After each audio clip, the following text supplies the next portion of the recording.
Hello বন্ধুরা, দেখুন অল্প একটু বৃষ্টি হলেই থানার সংলগ্ন সরেশ লাইনটা ক্লিয়ার না। এখানে সকল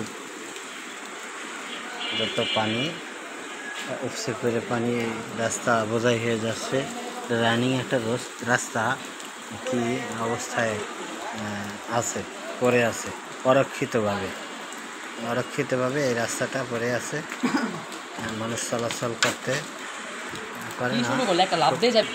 স্কুলের ছাত্রছাত্রী আর কলেজের ছাত্রছাত্রীরা যারা আছে খুব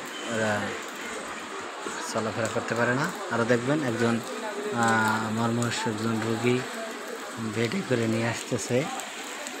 সেই রুগীটাকে কীভাবে আনতেছে, ডাক্তার দেখাতে যাবে যে এখানে রোগী পর্যন্ত নিতে পারছে না। দেখুন কত পানি, এখানকার পানিতে কত মানুষের কি অবস্থা হয়। এখানে মানুষের খুব ভোগান্তির শেষ নেই। অনেক দিন যাবত এই রাস্তাটা ভেঙে রাখছে, ঠিক করতে আসছে না। এখানে দেখুন একটা রোগী কীভাবে নিয়ে আসতেছে। রোগীটাকে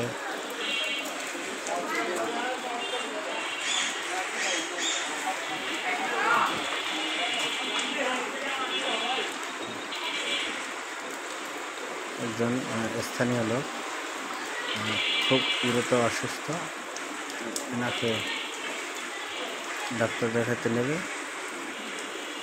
দেখুন বৃষ্টি, ওদিকে রাস্তার অবস্থা খুবই বেহাল অবস্থা। দেখুন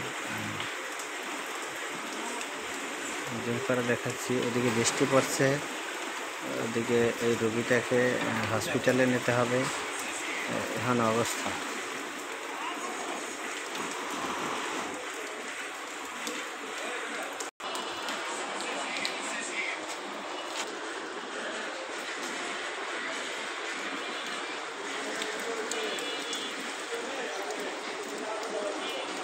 এটা হচ্ছে কেরানীগঞ্জ মডেল থানার সংলগ্ন। অবস্থা অনেকটাই শোচনীয়।